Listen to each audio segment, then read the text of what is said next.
15강 바이든 외교팀의 한반도 정책 방향 제2부에서는 바이든 외교팀이 4월 중 발표할 대북 정책 방향을 조명하고 한반도 당사자국들이 취할 대응책을 제시하고자 한다. 앞으로 미국의 대북 정책 방향이 어떻게 구체화할지 규칙가 주목된다.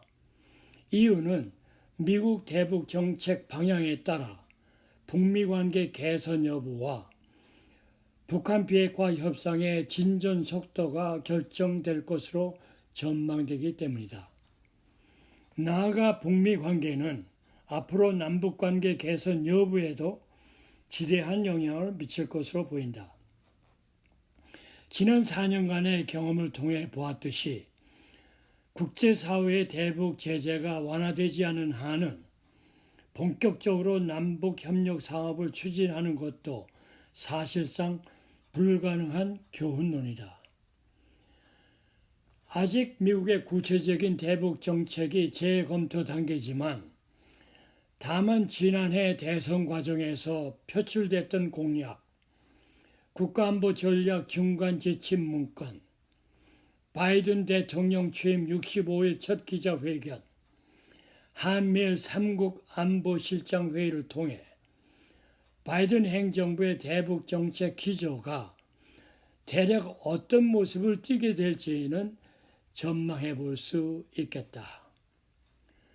첫째, 바이든 외교팀은 상향식 협상, 다자주의 접근 선호로 북미 대화를 즉 물밑 실무 협상 위주로 이끌 것으로 전망된다.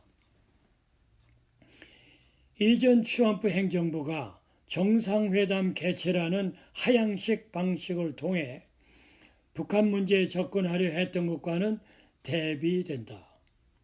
조 바이든 대통령은 전임 트럼프 대통령의 북미 정상회담 개최를 실질적 성과가 없는 이벤트성 행사로 평가절하하면서 북한의 핵 능력 축소를 전제로 정상회담을 개최할 수 있다고 언급한 바 있다. 앞으로 북미 협상은 권한을 대폭 위임받은 실무 협상의 상향식 방식으로 진행되고 정상회담과 같은 이벤트는 구체적인 합의안이 타결되지 않은 한 성사되지 않을 가능성이 크다고 예상된다. 실무 협상선에서 바이든 외교팀은 북한에 대해 원칙적 외교를 구사하겠지만 북한의 행동 변화를 지켜본다는 전략적 인내와는 다를 것으로 예상된다. 토니 블링컨 미 국무장관의 경우 북한에 대한 기본 정책으로서 억제와 압박을 함께 강조한 적이 있다. 이 말은 북한과 대화는 북한의 오인과 오판을 방지하기 위해 반드시 필요하다고 보고 반면에 대북 확장 억제와 제재 수단을 활용한 압박은 북한의 셈법을 변화시키기 위해 필요하다는 말이다. 바이든 대통령의 중국과 북한의 외교안보 정책 방향은 지난 3월 3일 백악관이 공개한 국가안보 전략 National Security Strategy NSS 중간 지침 문건을 통해서 드러났다. 24쪽짜리의 중간 지침은 정식 NSS가 마련될 때까지 바이든 행정부의 외교안보 방향의 근본이 될 것이라고 백악관은 설명했다.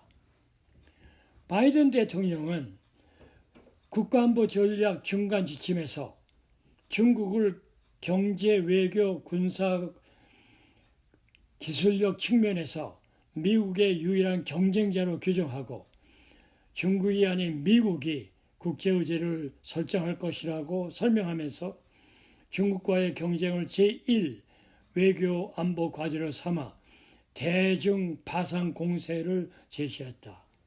또 북한을 중국, 러시아, 이란과 함께 위협 국가로 분리하면서 외교적 해법으로 북핵 위협을 줄여나갈 계획도 제시했다. 전임 도널드 트럼프 대통령식 톱다운 접근법에서 벗어나 한국, 일본 등과의 동맹 규합을 통한 바텀업 방식의 새 업그레이드 버전으로 풀겠다고 제시했다. 나아가 미국 중심의 성곽도시 차원에서 미국 신뢰를 회복하고 글로벌 리더십을 확고히 중국이 아니라 미국이 국제의제를 설정하고 다른 민주국가와 협력을 강화해서 중국을 압박하고 견제하고 중국의 불공정, 무역행위, 사이버 절도, 강압적인 경제 관행에 맞서겠다고 강경 대응 방침을 천명했다. 나아가 시진핑 중국 국가주석의 최대 아킬레스건인 홍콩, 신장, 티베트 등에서 인권, 민주주의의 문제를 언급하면서 중국 측의 내정 간섭 말라는 중국 측의 요구를 묵살했고 중국의 주변국이 외국의 개입이나 강압 없이 스스로 정치적 결정을 내릴 수 있도록 전하겠다고도 했다.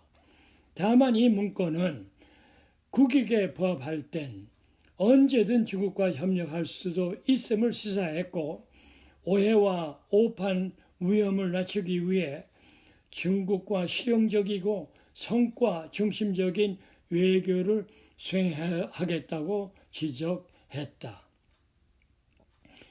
이와 관련 토니 블링컨 국무장관 이날 외교정책연설에서 중국과의 관계 설정을 두고 21세기 들어 가장 큰 지정학적 시험이라고 하면서 중국과의 경쟁에 해야 한다면 그렇게 할 것이고 협력할 수 있다면 그렇게 할 것이고 적대적이어야 한다면 그렇게 할 것이라고 했다. 바이든 대통령은 북핵 문제에 대해선 우리는 북한의 커지는 핵과 미사일 프로그램이 제기한 위협을 감소시키도록 노력하기 위해 한국, 일본과 어깨를 맞대고 서서 우리의 외교관에게 권한을 부여할 것이라고 했다. 군사력을 이용할 수 있다고는 했지만 이는 최후의 수단이 되어야 한다며 동맹규합을 통한 외교적 접근법을 대북 정치의 근간으로 삼겠다는 얘기다. 톱다운 트럼프식 전략적 인내의 버락 오바마식을 벗어나 과거 빌 클린턴식 포괄적 단계적 접근에 무게를 둔 것이 아니냐는 관측이 나온다. 비록 문서 형태이긴 하지만 바이든 대통령이 북한에 대한 직접적인 언급을 한 건 지난 1월 20일 취임 후 처음이다. 이번 지침에선 북한이 두 차례 언급돼 트럼프 행정부 첫 해인 2017년 17차례 나온 것과 대비된다. 이어서 바이든 대통령이 취임한 지 65일 만인 3월 25일 미국과 중국을 중심으로 한 신냉전의 버튼을 누르고 북한이 핵 탑재가 가능한 탄도미사일 발사 시험까지 강행하자 상한 대응을 언급하며 대북 강경 조치를 예고했다. 바이든 대통령은 중국 견제를 위한 인도 태평양 주요국의 협의체인 3월 12일 일본, 인도, 호주 정상과 쿼드 정상회의를 개최 중국 견제의 최전선에 있는 미국 토니 블링컨 장관과 로이스 오스틴 국무장관의 지난 3월 15일부터 18일 동맹국인 일본과 한국을 순방해서 지정학적으로 중국을 압박했다. 블링컨의 유럽 방문 전 미국 알래스카에서 열린 미중 고위급 2+2 회담은 공동 성명조차 내지 못하고 서로의 이견을 확인하는 데 그쳤지만 블링컨 장관은 뒤이어 3월 24일 벨기에 브뤼셀 북대서양 조약기구 나토와 유럽연합 본부를 찾아 중국 러시아 문제에 대한 공동 대응 방안을 논의했다. 바이든 대통령의 취임 65일 첫 기자 공식 회담을 통해 중국 강력 견제로 자신이 보는 앞에서 중국이 최강국이 되는 일은 없을 것이라고 견제구를 던졌고 2024년 재선에 도전하겠다는 의사를 분명히 하면서 북한에도 경고장을 던졌다. 무엇을 말하나? 미국의 성곽도시 안에 동맹국가 민주국가 파트너를 인권 가치를 명분 삼아 끌어들이고 한반도 비핵화를 한다는 목표를 명확히 한 것이다. 바이든 대통령은 3월 25일 회견에서 북한 탄도 미사일 발사 등 긴장 고조 조치의 상조치를 경고하면서 비핵화를 위한 외교적 접근에도 문을 열어둔 것이다. 미국 백악관은 4월 7일 비핵화로 이어진다면 북한과 외교를 할 준비가 되어 있다고 밝혔다. 비핵화를 전제로 한 북한과의 외교라는 조 바이든 행정부의 기본 원칙을 재확인한 것이다. 계략적으로 말해 미국은 북한과 관련해 분명한 목표를 갖고 있다면서 이는 한반도를 비핵화하는 것이라고 말한 것은 명시적으로 북한의 비핵화라는 표현이 들어가지는 않았어도 북한 핵 문제 해결이라는 문구의 의미가 담겨 있는 것으로 풀이된다. 둘째, 바이든 외교팀은 협상 과정에서 한국의 중재자 역할과 주변국과의 공조를 중시할 것으로 전망된다. 이전 트럼프 행정부가 한국을 상대로 방위비 인상 등 논란을 일으켜 한국의 중재자 역할이 축소된 것과는 대비되지만 바이든 대통령은 전통적인 한미 동맹의 복원을 공약하는 한편 중국 등과 주변국과도 북한 비핵화 협상 과정에서 협력하겠다는 의사를 여러 차례 표명한 바 있다. 2018년 이후 격화된 미중 패권 경쟁이 바이든 행정부 출범 이후에도 지속될 것이라는 전망이 우세하지만 북한 문제에 대해서만큼은 중국 당국의 협조를 적극 구할 것으로 미중 고위급 알래스카 회담에서 보인 것과 같다. 무슨 말인가? 바이든 외교팀은 북한을 비핵화 협상으로 견인하기 위해 한국, 일본이 단합해야 하고 대북 레버리지를 갖고 있는 중국을 활용한다고 분석된다. 다자적 협의를 중시한다는 점은 미국이 단독으로 대북 군사적 옵션을 쉽게 사용하지 못한다는 점을 의미하고 또 동맹과의 협의를 중시한다는 건 북한이 비핵화 협상에서 한국을 배제하는 소위 통미봉남 전략을 시도하기가 어려워진다는 의미이기도 하다. 좀 더 나아가 중국이 대북 압박에 협조하지 않은 게 국가 이익에 부합하지 않는다고 판단할 때까지 미국의 세컨더리 보이콧을 활용한 대중 압박이 강화되는 방향으로 전개될 가능성이 높다고 보는 것이다. 이와 관련해서 남북교류협력 기회를 찾고 있는 한국으로선 대북 제재 강화를 우선하는 미국과 공조를 하는 문제를 두고 상당히 고민을 하는 상황을 맞을 수 있다고 전망된다. 바이든 대통령은 4월 16일 백악관에서 외국 정상으로는 처음 스가 요시히데 일본 총리와 회담할 예정이며 22일부터 23일에는 40개국 정상을 초대한 기후변화 대응 화상 정상회의를 주관할 계획이지만 4월 초까지 문 대통령과 바이든 대통령과의 회담은 아직 미정인 상태다. 순서상 일본 총리 회담 다음이지만 한미 동맹의 틀이 아직 삼류가 아닌지 문제라면 문제가 될 수 있다. 셋째, 바이든 외교팀은 협상의 일괄 타결을 목표로 하지 않고 단계적인 합의 도출을 추구할 것으로 전망된다. 이 말은 실용적 비핵화 플러스 포괄적 다자적 접근을 추구한다는 뜻이다. 특히 2015년 7월 미국과 이란 사이 간에 타결된 포괄적 공동행동계획 JCPOA이 좋은 사례로 볼 수 있다.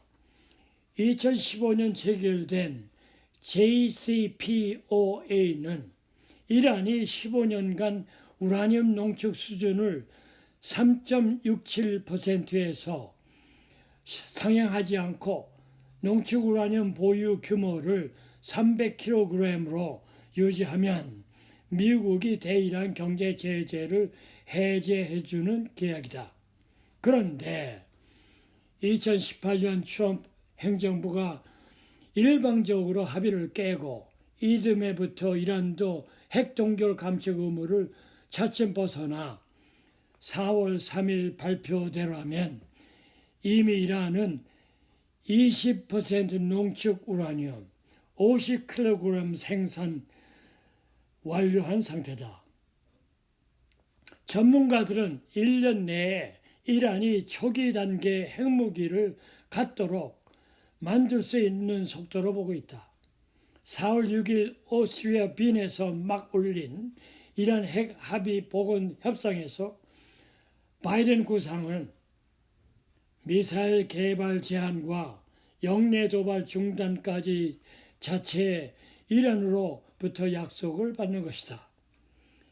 이란 사례가 주는 교훈로는 핵무기 개발 중단이라는 최종 합의안을 타결하기 전에 두 차례 중간 단계 협의를 체결했다는 점이다. 이 말은 중간 단계 합의의 성실한 이행을 통해 양국 간 신뢰를 쌓았던 것이 최종한 타결의 결정적인 비결이었다고 보는 것이다.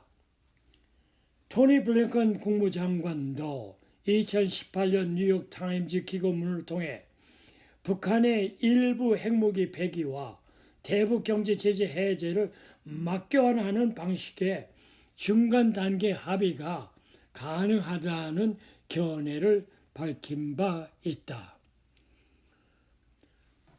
또 바이든 외교팀은 트럼프 정부 때보다 실용적인 접근 방식을 취할 가능성이 높고 한반도 문제를 다툼에 있어 당장 북한이 수행하기 어려운 요구를 강요하기보다는 단계적으로 실행 가능한 목표를 설정하는 게 바람직하다고 판단한 것 같다. 그러나 실행 가능한 목표가 비핵화 목표의 수정을 의미하는 건 아니고 바이든 외교팀이 비핵화를 최종 목표 in states로 두면서 이를 달성하기 위한 구체적인 로드맵을 구성하면서 핵심은 검증이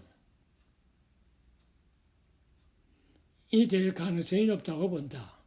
이 팀은 북한 내 대량 살상 무기 WMD와 미사일 개발을 검증 가능한 방식으로 제한하는 데에도 관심을 갖고 북한의 비핵화 검증이 담보된다면 이에 대한 상응한 조치는 보다 탄력적으로 검토할 가능성이 있다고 본다. 이와 함께 바이든 정부의 대북 정책은 매우 포괄적인 아젠다, 즉 핵개발 문제뿐만이 아니라 북한 인권, 사이버 위협, 자금 세탁, 인신 매매, 테러 지원 등을 다자적 관심사항으로 모두 포함될 것으로 예상된다. 넷째, 바이든 외교팀은 협상 타결 전까지 대북 제재는 유지하지만 인도주의적 지원에 대해서는 보다 유연한 태도를 보일 것으로 기대된다. 미국 민주당은 대선 정책 공약집을 통해 북한 주민에 대한 인도주의적 지원을 지지한다는 입장을 표명한 바 있고, 농촌진흥청 추정에 따르면 지난해 북한의 식량 생산량은 태풍과 홍수 피해 탓으로 전년 대비 5.2%나 감소했다고 보고한 바 있다. 게다가 신종 코로나 바이러스 감염증, 코로나19 사태에 따른 북중 국경 차단으로 북한 경제는 날로 악화하고 있다. 미국의 인도주의를 내세워 북한과의 대화 재개를 모색할 가능성도 있다고 본다. 북한에선 지난 1990년대 중후반 이른바 고난의 행군 시기에 국제적 고립과 자연재해 때문에 100만 명 이상의 주민들이 굶주림에 목숨을 잃은 것으로 알려졌다. 수년간 국제적 제재를 받아왔던 북한 경제가 코로나19 유행 이후 더 나빠졌다. 가까운 장래에 더 어려질 것으로 전망된다. 이는 앞서 4월 3일 공개된 UN 안전보장이사회 산하 대북 제재위 전문 패널이 11개 국제구호단체를 대상으로 한 설문조사 보고서에서는 코로나19 제한으로 아동과 임신부, 수유부 약 44만 명이 밀양 영양제를 받지 못하고 심각한 영양실조 아동 9만 5천 명에게 필요한 치료가 이루어지지 않을 것이라는 내용이 포함됐다. 북한은 지난해 코로나19 확산 방지를 명목으로 국경을 봉쇄하고 대다수의 외교관과 국제기구 직원들을 사실상 추방했다. 슈마 이슬람 유니세프 아시아 태평양 지역 대변인은 4월 7일 자유아시아 방송에 국경 봉쇄 이후 공급 부족으로 영양 관련 비축 물자가 줄어들면서 어린이 영양 실조 상황에도 부정적인 영향을 끼칠 것이라고 밝혔다. 이어 여성 및 어린이 영양 사업을 지속할 수 있도록 직원들이 북한에 복귀하고 필요한 물품들을 전달받을 수 있도록 봉쇄 해제를 지지한다며, 유니세프는 북한 내에 코로나19 관련 규제에도 불구하고 어린이와 여성 대상 영양 지원 사업을 지속하고 있다고 덧붙였다. 미국 백악관은 북한에 대한 제재가 북한 주민을 겨냥한 것이 아니라면서 대북 인도주의적 지원이 중요하다는 입장을 밝혔다. 젠 사키 백악관 대변인은 4월 9일 브리핑에서 1999년대 기근 이후 최악이라는 북한 경제가 미국에게 추가적인 안보 위협을 초래하냐는 취지의 질문에 제재와 관련해 미국이 취하고 있는 어떤 조치도 북한 주민을 겨냥한 것이 아니고 그들 지도층의 행동 때문이라면서 인도주의적 지원을 제공하기 위해 국제사회 지도자 및 기구와 계속 협력하고 있다고 언급한 바 있다. 다섯째, 문정부의 외교팀의 지난 4년간 대북 정책 업적을 보면 문정부는 장밋빛 한반도 평화 프로세스를 추구하면서 중국 측에 가까운 정책을 따르고 미국과의 동맹 광고를 소리하면서 일본과는 각을 세우면서 하는 소리는 미국 건너뛰고 중국 먼저 가는 정의용 외교부 장관이 하는 말은 미중 우리 선택 대상 결코 아니다가 국민이 원하고 우리 후손들이 나중에 원하는 정치일까 의심이 앞선다. 바이든 외교팀이 중국을 압박하는 차원에서 내년 베이징 올림픽 공동 보이콧을 시사하면서 국무대변인이 동맹국과 논의한다고 하자 문정부에서는 미중 사이의 문정부 입장이 더 난처해지는 판국이다. 문정부의 핵심 정책인 한반도 평화 프로세스 정책은 미북 수교를 중요한 단계로 삼고 종전선언을 통해 미북 양국이 신뢰를 회복한 뒤 양국 수교와 남북미 3자가 참여하는 평화협정 체결까지 나아가는 것이 골자다. 미북 양국이 불가침 협정을 맺고 수교를 맺으면 냉전의 산물인 정전 체제가 사실상 해제된다는 것이나 다름없다고 보는 것이다. 하지만 2019년 미북 하노이 정상회담이 사실상 결렬된 후 이러한 문정부의 장밋빛 구상도 멈춰버린 상태다. 북미 비핵화 협상이 난항에 빠지면서 남북관계도 덩달아 악화했다. 북한은 문정부에 대한 적대감 감정을 보였고 지난해 8월에는 개성 남북 공동연락사무소를 폭파했다. 문정부로서 남은 시간이 넉넉하지 않다. 올해 하반기부터는 사실상 내년 대선 국면으로 돌입한다. 남북관계 진전 동력을 확보하기가 어렵다는 말이다. 대외적 상황도 마냥 편하지는 않다. 조 바이든 외교팀은 북한이 반발하고 있는 인권 문제도 대북 정책 중 하나로 고려하고 있다. 미국 백악관은 지난 29일 조 바이든 미국 대통령이 김정은 북한 국무위원장을 직접 만날 의향이 있냐는 질문에 직접 만나는 것은 그의 의도가 아니라고 말했다. 문정부는 끊임없이 대화를 제외하고 비핵화 정책의 핵심을 미국과 북한 간의 담판의 문제로 치환하고 있지만 북한은 올해 들어서만 3차례 미사일 발사를 하며 이러한 한국 제안을 무시하고 있다. 거기다가 북한이 신종 코로나 바이러스 감염증 사태에 따른 선수 보호 차원에서 오늘 7월 개막 예정인 도쿄올림픽에 불참하기로 해서 도쿄올림픽을 남북, 북미, 북일 관계 개선의 전기로 삼아 한반도 평화 프로세스를 추진하려던 문정부의 구상도 무산됐다. 특히 당분간 남북 관계와 북미 관계를 개선할 마땅한 모멘텀이 없다는 것이 문제다. 문 대통령은 올해 여러 차례 도쿄올림픽을 계기로 한반도 평화 프로세스를 재가동하겠다는 생각을 드러내 보였다.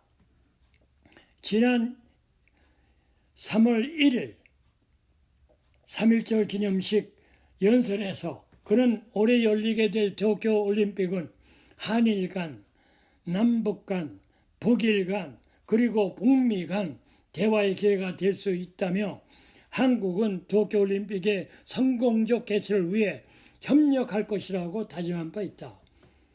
문재인의 구상은 2018년 평창 동계올림픽을 통해 남북관계와 북미관계 개선을 끌어냈던 경험을 사용해 한반도 평화 프로세스를 추진하여 한반도의 완전한 비핵화와 항구적인 평화를 정착해 남북관계의 진전과 북미 비핵화 협상의 선순환이 핵심 연결고리로 한다는 구상이었다.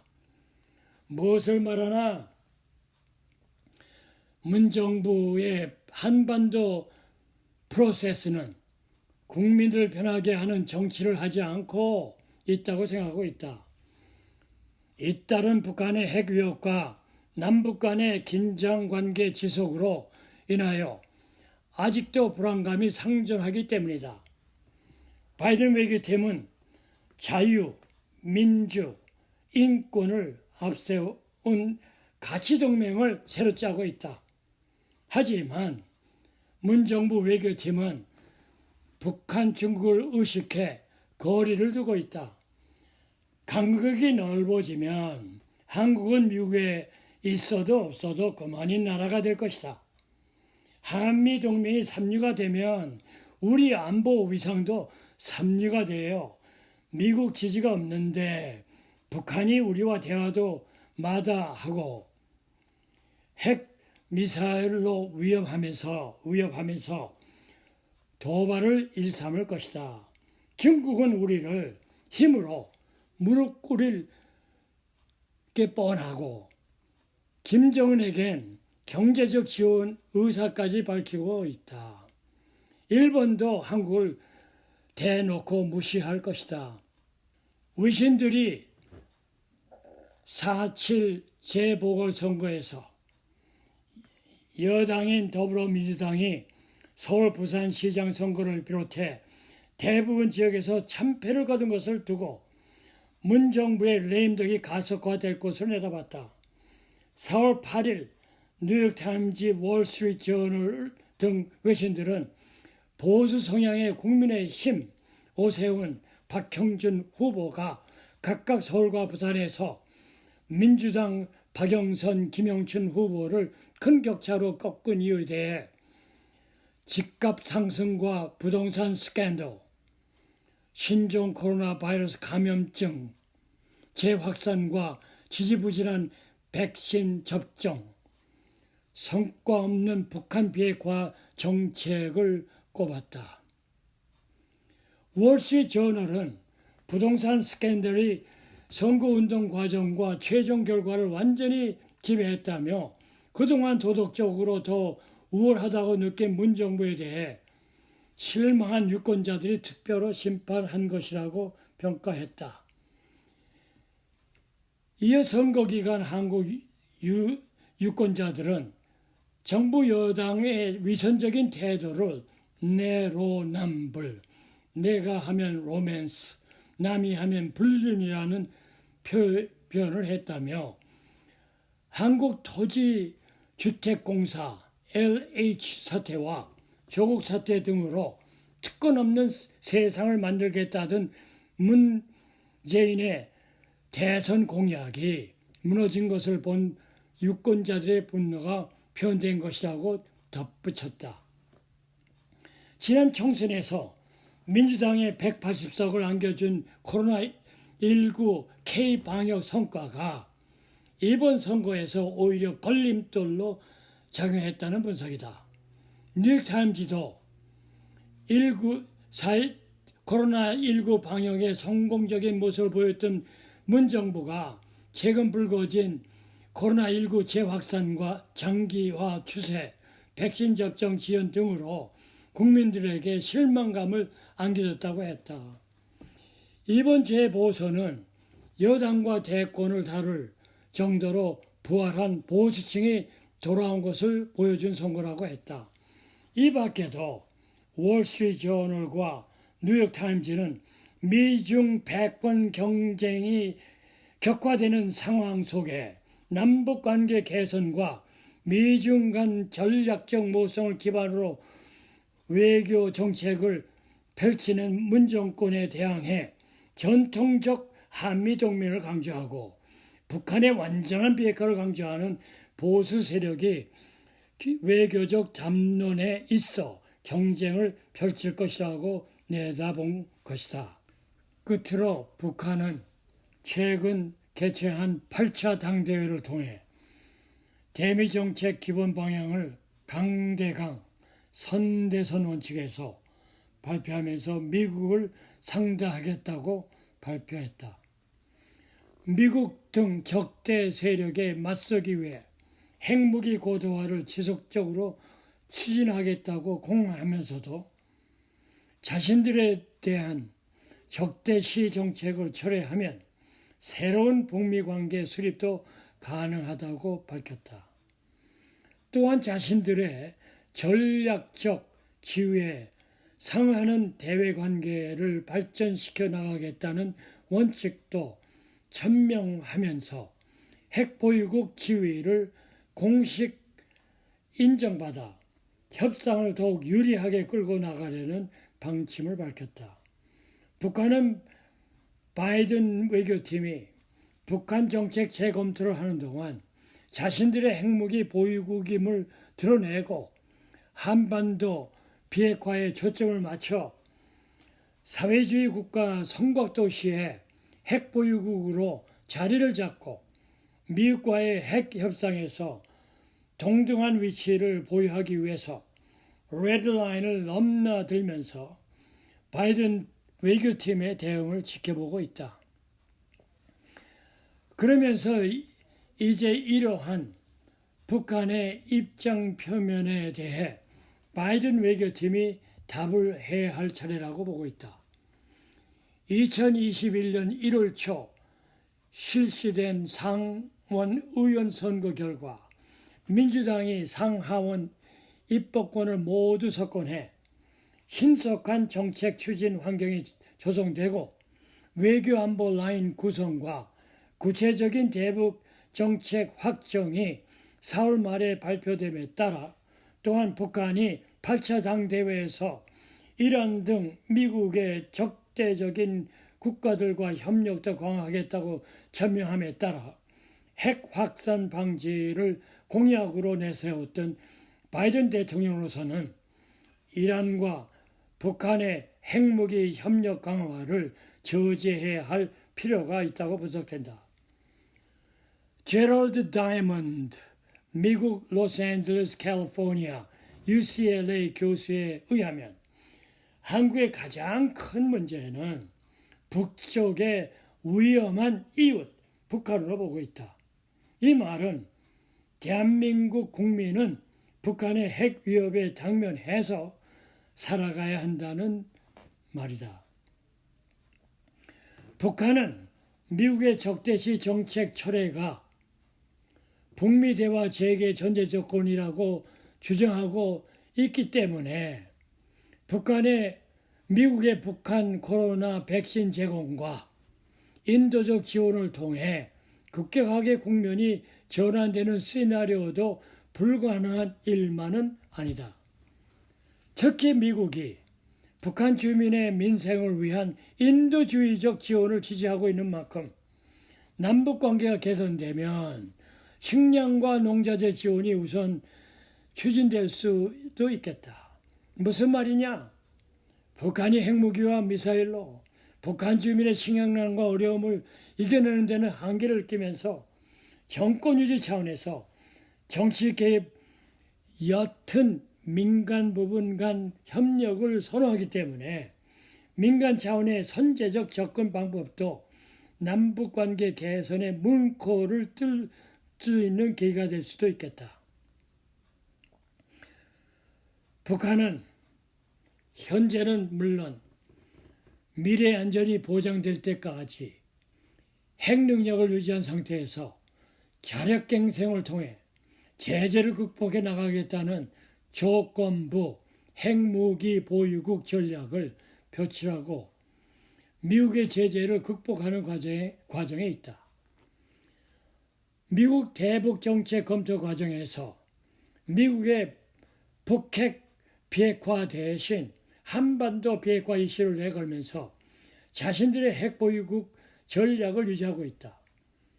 비핵화 로드맵을 북한의 비핵화 행동 추락에 미국의 상응 조치로 북미관계 개선 수교, 평화체제 구축, 평화협정, 제재 해제라는 세 개의 트랙 간 정교한 조합이 필요한 것으로 이해한다면 북한 핵 무력의 질량적 증가 행위가 계속되는 한 비핵화를 위한 합의 및 이행 범위를 결정하고 프로토콜을 정하고 시퀀스를 정하기가 더 복잡하고 어려질 수 있다고 본다.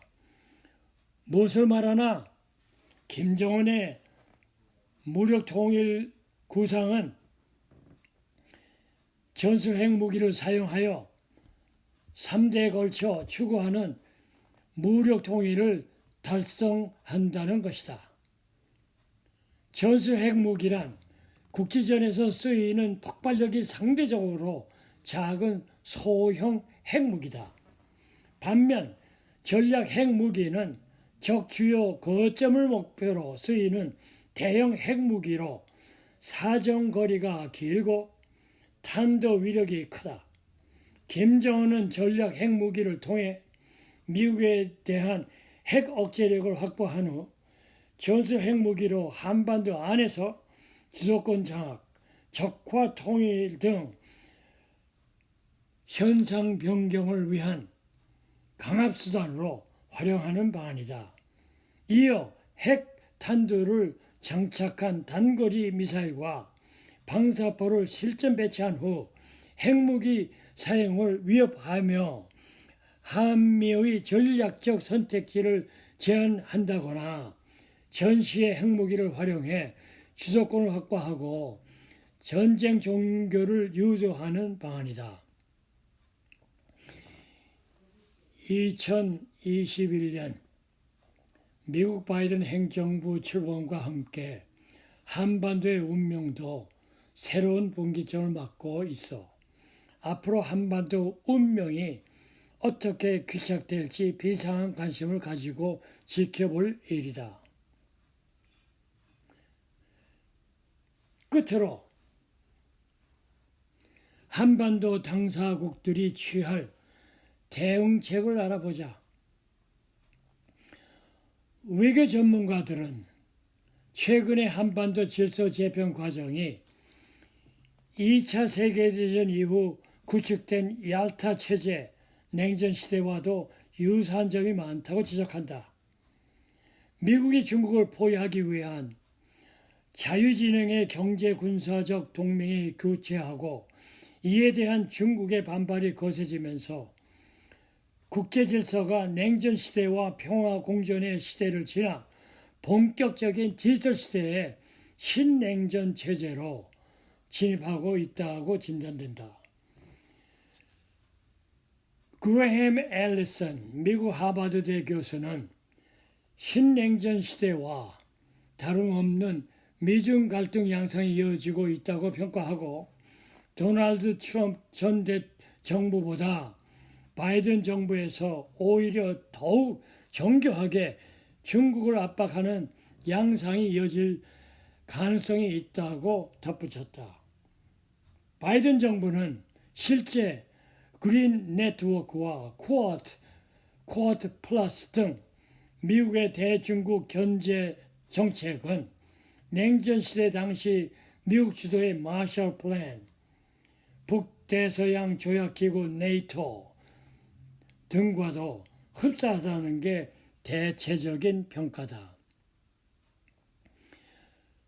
전후 독일 처리를 위해 강대국들이 모였던 얄타 회담이 미국과 옛소련을 축으로 한 대립구도, 즉 냉전 체제의 서막을 알리면서 옛소련의 몰락 시점까지 미국이 장기간 국제 질서를 지배했다. 이 과정에서 미국은 대외 원조 계획인 마셜 플랜을 통해 서유럽을 자유민주주의 동맹 안에 결집했고 나토라는 안보 협의체로 옛 소련의 군사적 팽창을 막았다. 외교 전문가들은 미국과 중국의 대립, 그로 인한 국제 질서의 재편은 이제 거부할 수 없는 흐름이라고 진단하고 있다. 강대국 사이에서 보다 전략적 선택을 해야 하는 한국의 입지 역시 제한적이라는 얘기다. 왜냐하면 대륙 세력인 중국은 1대1로를 통해 태평양에 진출하려고 하고 있고 미국은 이를 견제하기 위한 연대를 만들어가고 있는데 중국에 대한 경제 의존도가 높은 대만과 호주는 미국 주도의 연대에 참여하고 있는 점을 한국은 눈여겨봐야 할 때다. 중국은 한반도를 포함 아시아에서 패권을 차지하겠다는 생각이 분명하고 미국은 지금 손을 쓰지 않으면 중국을 억제할 수 없다는 의지가 확고해 보이는 차원에서 필자가 보기에는 한국은 전략적 모호성에서 벗어나 미국 주도의 연대에 참여해 한국의 큰 위협인 북한의 핵 위협에서 벗어나야 한다고 본다. 한국의 선택이 올바른 선택이라고 결론을 지은 뒤 그 약속을 다시 세워야 할 이유는 한국과 미국은 피를 나누며 싸운 동맹국이다. 한국은 아프가니스탄 지역 등의 파병을 해왔고 어려운 상황에서도 미국을 지원해 군사대응뿐만 아니라 경제적 협력과 기술 관련 협력에도 주력한 바 있다. 한국은 사드 배치 당시 중국이 경제적인 제재를 가해온 점을 유념해야 하고 특히 한국은 중국과 다른 길을 걷고 있는 점을 염두에 두어 미국 편에 서야 한다. 한국은 민주주의 가치가 확고해진 나라로 독재를 일삼고 인권을 침해하는 국가인 중국과는 어울리지 않기 때문에 중국 성곽 도시로 빨려 들어가는 길은 피해야 한다. 반면에 바이든 정부는 한국이 쉽게 미국을 선택할 수 있게 더 노력해야 하는데 그 방안은 미국의 쿼드 플러스, CPTPP, 환태평양 경제 동반자 협정, D10, 민주주의 10개국 협의체 등 민주주의 가치를 공유할 수 있는 다양한 이니시티브에 한국이 참여할 기회를 제공해야 한다. 중국에 맞서기 위해선 한미일 공조 등 동맹국과의 협력을 강화해야 한다. 최근 한일 간의 관계 악화를 가장 반기는 국가는 중국과 북한이며 미국은 한일 관계 개선을 위해 최선의 노력을 다해야 할 것이다. 바이든 안보팀은 앞으로 4년간 중국과의 패권전에서 밀리지 않고 글로벌 리더십 회귀에 몰두하면서 경쟁, 북한 핵 문제는 중국과 협력해서 핵 증강을 저지하고 북한 비핵화에 도달하도록 로드맵을 전문가들이 만들어 한반도의 평화와 안정에 기하도록 한국 정부와 일본 정부를 삼각동맹 차원에서 이끌 것으로 전망된다. 한반도 당사자인 한국의 국내 총생산 GDP는 세계 10위다. IMF 추계로 말하자면 민주화도 선진국 수준이다. 게다가 5G 기술도 앞서 있다.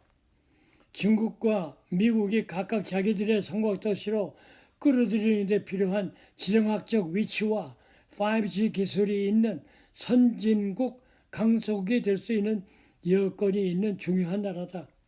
그런 만큼 주도적으로 참여할 때 명실상부한 세계 질서 창출국으로 부상할 것이라는 기대가 크다. 그 반대가 될 가능성도 적지 않다.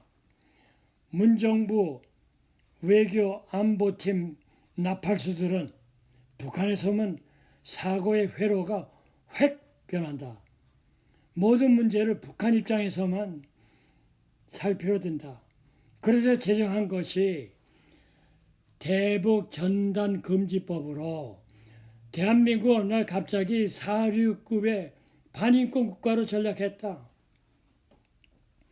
미국 의회 초당적인 톰 레턴스 인권위원회가 오는 4월 15일 한국의 대북 전단 금지법 및 북한 인권 문제에 대한 화상 청문회를 개최한다고 8일 밝혔다. 미 의회에서 한국 정부가 인권 청문회 대상이 된 것은 매우 이례적이다. 인권과 민주주의를 핵심 가치로 내세우는 바이든 시대에 자칫 한국이 인권 표현의 자유 침해국 낙인이 찍힐 가능성이 배제할 수 없다는 것이다. 렌토스 인권위원회가 북한의 최대 명절인 태양절 김일성 주석 생일로 청문회 시점을 맞춘 것도 남북 모두를 향한 강력한 정치 메시지라는 분석이 나온다. 최근 레턴스 위원회의 인권 청문회 대상이 된 나라들은 나이지리아, 중국, 하이티, 혼두라스 등이다. 대북 전단법 청문회는 한국이 이들과 비슷한 취급을 받는다는 얘기다. 거기다가 문정부 안보 나팔수들은 여전히 친중으로 중국몽의 미몽에 사로잡혀 있고 반미, 반일, 프레임에 빠져 문정부의 인기 전술에 열중하고 있어 이거 미국에서 보면서 많은 걱정을 하게 된다. 문제는 이들이 바이든 시대의 글로벌 트렌드와 역주행하고 있다는 점이다. 문정부는 그동안 민주주의와 동맹 차원에서 경제 10대국에 올라선 미국의 도움을 배반하지 않는 원칙하에서 그동안 잘못 이끌어온 외교 안보팀을 새로운 대미 외교 전문가 안보팀으로 대처하여 바이든 안보팀과 협력하라고 필자는 제안한다.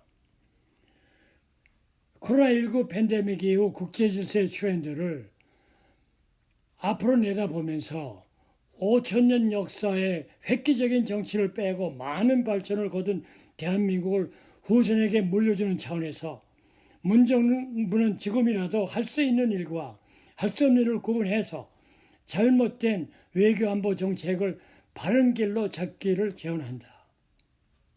끝으로 한반도 당사자인 김정은도 3대에 걸쳐 북한 핵 개발에 북한 정권 유지 차원에서 핵보유금을 자랑하면서 한반도 안정과 동북아 내지 전 세계의 재앙을 안길 수 있는 핵무기 갑질을 멈추고 북한 주민의 안녕과 안전에 필요한 대책의 대안을 찾기 바란다.